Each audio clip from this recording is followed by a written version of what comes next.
509 Dave Glover Show, Paranormal Tuesday. A couple weeks or so ago, kind of offhandedly brought up the rapper B.O.B. being a flat earther, and we jumped on it, and a few people called, and a gentleman named Josh called in and said, well, I believe that the earth is flat, and we kept him on for half an hour or so, and he took a lot of phone calls. So we invited him to come into studio, so he's in here now. Josh Corey. Josh, good to meet you in person. How are you? Welcome. Thanks, Dave. Thanks for having me. So in radio, you can plan and plan and plan, and you never know what's going to catch on and what's not. And this one just went crazy. The phones went crazy. Twitter went crazy. Max went crazy. Max went crazy. So let's just pretend that that no one out there heard our first conversation. If you'd like to call in and talk to Josh or take him on or ask him questions, 314-969-9797, toll free from anywhere, 866-455-9797. So let's walk me back to when you first became aware of this flat earth theory, and what about it appealed to you, and at what point did you actually become convinced? Oh, well, absolutely nothing about it appealed to me. I was actually on Facebook, as the crazy world of Facebook goes, and there was a gentleman on there posting these comments about how the world wasn't a sphere, and the people that believed it were just these crazy ballers, and I just immediately just rejected his whole premise, which of course is ludicrous, that the idea that we might be living on a flat plane. But I actually respected some of his other views and some of the things he's done, so I at least had to listen to him a little bit. Mm-hmm. Look into it. So he's posting these crazy things and just some really good questions that made me stop and think, and I had to finally break down and say, all right, I've got to at least stop and look and see what in the world this guy is talking about, because there's just no way this could possibly things that you couldn't answer. Right. Well, yeah. I figured it'd be really easy to answer. Yeah. We'd just go in, we'd debunk this, and just prove the ball earth, no problem. Mm-hmm. I'm not a smart guy, but I've had basic schooling. I wouldn't sure high school. I'm not a college graduate, but I'm still reasonably intelligent. I figured it'd be real easy just to prove this ball earth. And after the first video, I realized, okay, well, it turns out with some of their arguments, it may not be as easily as I thought. But there's still, I'm just not smart enough. There's guys that have been in college, they're graduate school, they've got all this training and education. They just obviously know more than I do. There's got to be an answer I'm just not getting. There's got to be that one linchpin argument that totally proves that the earth is a sphere. Then I put it to bed, didn't think about it. And I figured there's just no sense in looking any further. I've got bigger, better things to move on to. There's GMO foods, there's, fluoride in the water, there's all sorts of stuff that I'd rather see addressed than the shape of the earth. But after about 2 weeks, just rattled around up there, and it finally it all kind of congealed together. All of these other, I guess you could call them conspiracy theories, but it all kind of backed up and supported, and all of a sudden that moment just clicked when it all fell into place, and I could totally get what their argument was. And it really is so basic that it's probably why I missed it the first time and why it was so hard for me. Can I recommend, too, that everybody go to their search engine of choice and just type in under images, flat earth, because you're going to see the most amazing. That's all we did that really day. Good representation. It's incredible. And you'll see some crazy stuff out there. You'll see a flat disc sitting on top of a turtle, sitting on top of elephants, and a big stack of elephants. And there's all kinds of visual representations. Not what you believe? No, believe it or not, that is not what most flat earthers believe. I imagine there's people out there that still hold to that. But and when you called in, you were talking about what I envisioned to be sort of a thick dinner plate. Sort of like a pizza. Kind of. And so what we know to be the continents would be on the top? More floating. So the North Pole's right in the middle. Right in the middle, yes. And then... That's the most important part. The North Pole is in the middle. So where's the South Pole? The South Pole, well... Again, we have lots of theories here. So if you're measuring just a large sheet of ice, almost, say, infinite, an infinite sheet of ice, where over it a sun and moon have gathered and are making circles, melting the ice away. And as it melts down, it creates this depression and it reveals land masses. And that's what we're calling the continents. So basically that entire sheet of ice that's on the outside would be the South. You can call it an ice wall, which is a poor choice of words. It's more of an ice plateau. So the South Pole is more like the outer rim. Exactly. Exactly. And this is why, even though it's a perfectly good continent on the round Earth, we are not allowed to step foot all the way wherever we want to go in Antarctica, because we'd be able to see that it's the edge of the world. And it's not that we're not allowed to step foot there. It's just a very controlled environment. Huh? See? If we could, would we see something that would shock us, or would it look just like everywhere else? That's a really good question. We can get into Admiral Byrd and the trips. He took 5 trips down there.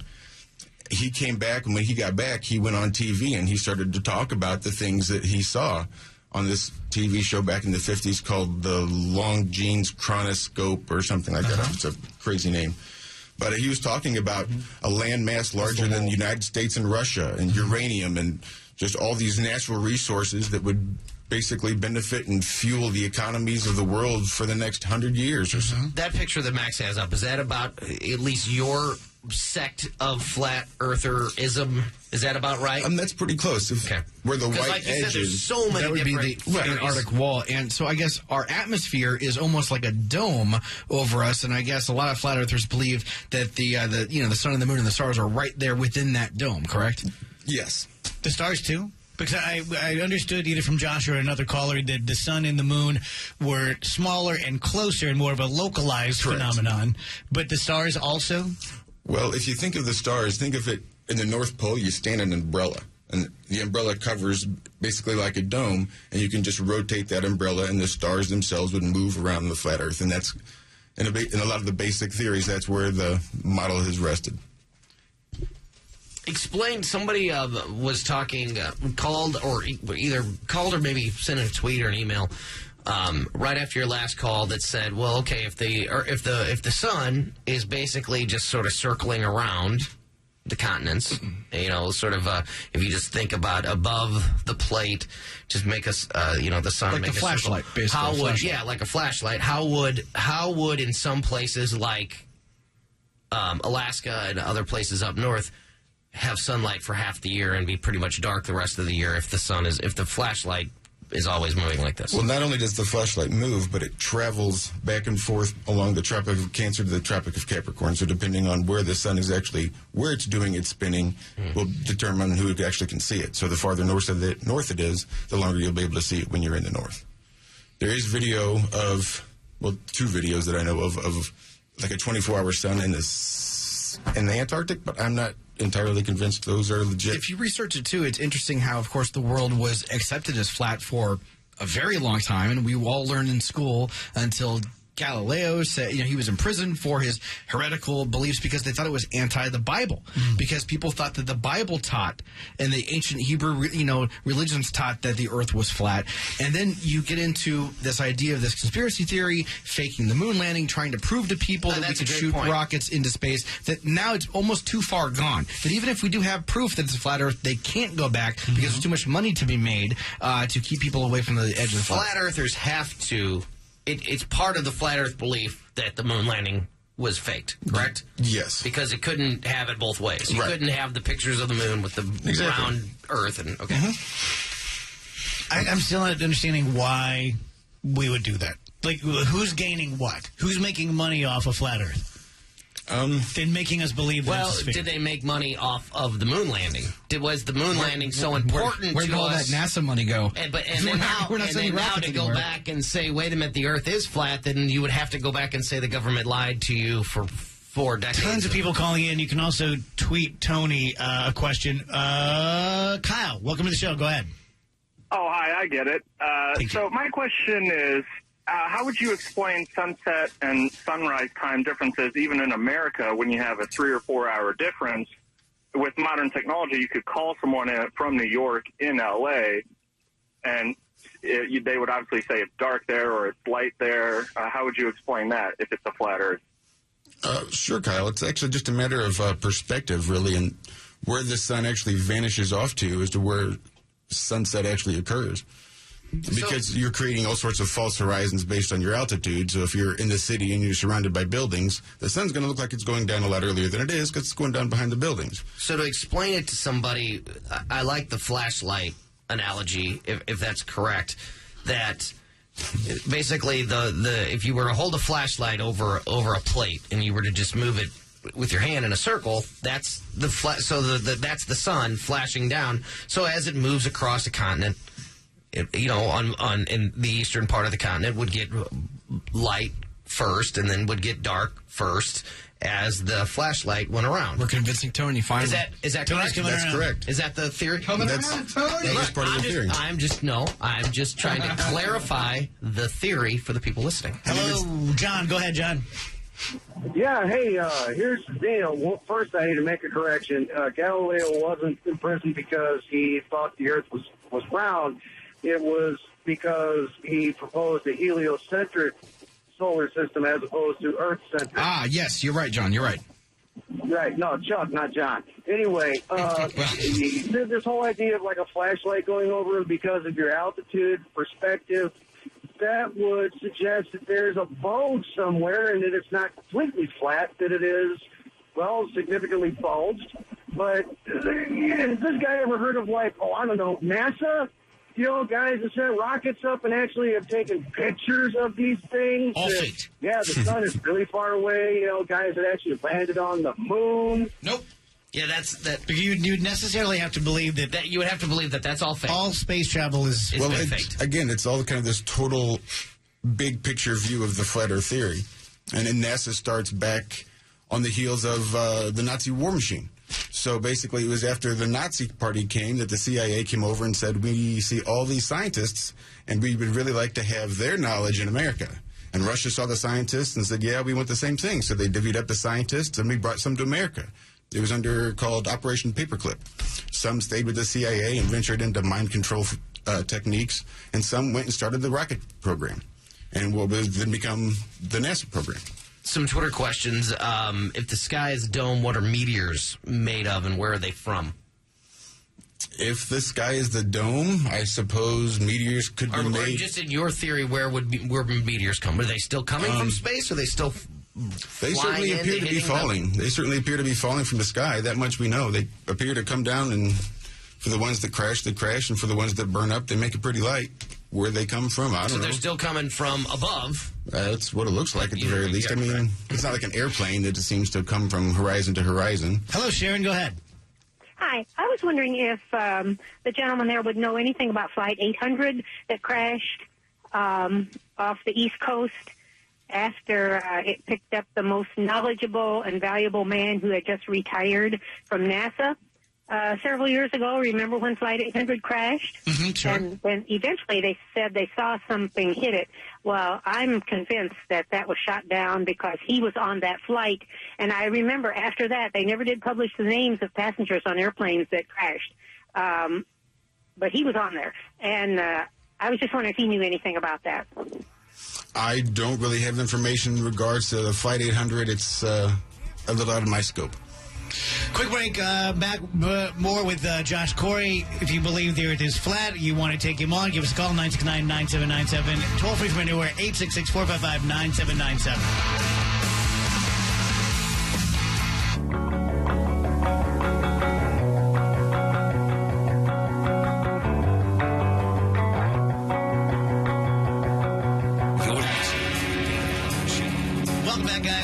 Tuesday. Josh Corey is here talking about the flat Earth theory. Max is convinced. Sony is 80% the way there. 314-969-9797. So many phone calls. Which one did you like, Max? Ronnie, welcome to the show. Go ahead. Hey, Dave, I get it. Thank you, Ronnie. Simple question. You take a runway, north, south, east, west, northwest, whatever. Mm-hmm. You take off in an airplane. You never turn. You never bank. You never turn. And you go stays that direction. Eventually, you return to where you took off from. If the Earth was flat, how is that possible? Well, that's actually a really good theory. If you can show me a plane route that is actually circumnavigating the globe, north to south, I would really love to see it. I know a lot of people that'd be really excited to find these plane routes. I know that we can fly east to west and west to east, and we can go around and come back to where we started. But if you could find these north to south plane routes, please find me on Facebook. Send them an email here. They can track me down. Mike, I would love to drop. So, boom. But if you just went east to west, wouldn't that also? So basically, yeah. You're so on top of the plate. If you're saying, well, my compass, so you're saying my compass never deviated from due east.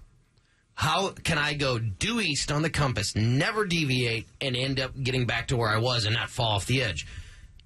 The the north in the middle, the middle would. So that's how you have to look at it. The needle will always point to the north. You're thinking it's the top. It's not the top. It's the middle. Right. So your compass will never. Your compass will say east the whole time, and you're actually, if you think about the middle of the plate being where north is going to point, you would continue to go due east or due west, and you would go around the world, and you would end up back where you started. What's Twitter saying? You wouldn't fly off the edge. Gosh, there's so many. We're convincing people left and right. That's what's happening. There were so many. The Dave Glover Show audience is waking up. Really We're realizing we've been lied to. There's so many good ones here on Twitter. What about phases of the moon? How does the Earth's shadow on the moon look to be spherical? Yeah, that's a really good question. The moon is such a strange thing, and it's not quite as figured out as we'd like to think. There was a guy named Erwin Shapiro here from the Harvard-Smithsonian Center for Astrophysics. He has a quote. He says, "The best possible explanation for the moon is observational error. The moon doesn't exist. The moon is bigger than it should be, apparently older than it should be, and much lighter in mass than it should be. It occupies an unlikely orbit, and it's so extraordinary that all existing explanations for its presence are fraught with difficulties, and none of them could be considered remotely airtight." That's just great. So basically, the moon, for what it's worth, isn't there. I mean, why does it have the phases? I'm not sure. I know it's not reflecting sunlight. What are we looking at if it's not the moon? I mean, we can see it up there. There's a lot of people out there trying to answer that question. There's a guy on YouTube named Crow. So something's there. Are you going to talk about the... It looks like something's there. Are you going to talk about the two Earth theory? Because I've heard that it was a former Earth that split up. What's called the lunar wave. What this guy did is he took his telescope and connected his camera up to it and has just been zooming in and filming the moon. And in going through his footage, what he found was like a refresh rate on the moon. You know, like the old TVs had the horizontal hold and you could adjust the refresh rate. Well, he was seeing this happen coming down across the moon. And he thought, well, it had to be just like an equipment error. It had to be something to do with his camera. But then pretty soon there's other people recording and observing the same phenomenon with no other explanation other than it's a refresh rate on the moon. It's a lunar wave is what they call it. If the Earth is flat, how come boats or ships don't sail off the edge? And that would get back to the middle being north. And the south being a large plateau of ice to which we don't have free access. That you wouldn't be able to get through, yeah. Hello, Mike. Welcome to the show. Yep. I think people are trying to overthink this thing. Okay, this flat earther there is correct. Okay, think of it in a simple term. Okay, take an exercise ball. Everybody's got one. You try to stand on top of a round exercise ball, you fall off. You walk across your living room floor, which is flat, you don't fall off. If the earth was round, we'd all fall off. We might as well just go to another topic now. Well, there is that, I suppose. That's mic drop. Yeah. Mic drop. But I guess they say it's a matter of perspective. I mean, in some people's reality, there are people in Australia right now standing down. They're throwing their ball basically down. But it's all a matter of perspective because they're upside down. Other people are standing sideways, but we're the ones right side up. But in reality, we all see life on a level plane. We all know what up is up and down is down, and we all feel the same thing, but it's only it's a matter of perspective, provided that we live on a spinny ball. So when you see, like, Neil deGrasse Tyson tweeting with B.O.B. and here's why, are you ever bothered? Are you ever challenged? Do you ever think, well, that there's a really good explanation of why the Earth is round? I'm a little bothered by NDT's arguments they uses with B.O.B. I think they're a little elementary and not well thought out and can be easily disproven by most new-coming flat earther. Would a guy like him, who's such a world-renowned physicist, is he in on something, or is he just wrong? Doubt it. No, I doubt it. It's not even that he's wrong, because it's not as though their math doesn't work out, and I know their math better than they do. They're just using one kind of math, and we're proposing that it's a different kind of math. They're saying that it's this Pythagorean curve. I mean, we can't see it, we can't observe it, but we know it's there. We're just too small, according to Neil deGrasse Tyson. Too small. We're just too small to ever see it. And what type of math are you using? If it's not it's a plane geometry. You can just use some basic trigonometry, plane geometry to figure out the distance of the sun and basically linear measurements to see exactly how far we're looking out across a flat level surface to see that that's not the Pythagorean curve that should be there. Hello, Mike. Welcome to the show. Go ahead. Yeah, Dave, I get it. Thank you, Mike. So my question is, even if I buy into NASA and the government lying to us all these years, what about, I don't know, high school experiments where they take a weather balloon and fly up in the atmosphere and record it and you can see the curvature of the Earth? That's a really good question. The question is, are you really looking at the curvature of the Earth? I mean, it depends what kind of camera they're using. If they're using a GoPro camera, you can say, well, we know that's not going to be curvature because every GoPro uses a wide-angle fisheye lens. So then there's the question is the balloon using any kind of wide-angle lens? Because that's going to produce that false curvature. All right, Brad has it. Here you go. Brad, knock him down. Okay, here's the theory, and I can prove it right now. Boom, If there were flat Earth, then 97.1 right now could be heard in Los Angeles because FM radio waves, the frequency from 88 to 108, those are line-of-sight waves. The reason that stations have larger coverage on FM is they have taller towers, which compensates for the curvature of the Earth. If the Earth was flat, then a radio station on 97.1 in Los Angeles could be heard in New York City. So it's the curvature of the Earth that stops the FM radio waves. Because radio waves are line of sight. Mm-hmm. The FM radio waves are line of sight. In other words, the whole concept is the taller your tower, the more you can cover because you are essentially covering more of the curvature of the Earth. Okay. Once again, if the Earth were flat, you could hear one radio station from coast to coast. Would a 100-watt radio station as opposed to a 100,000-watt radio station make a difference if there was nothing blocking it?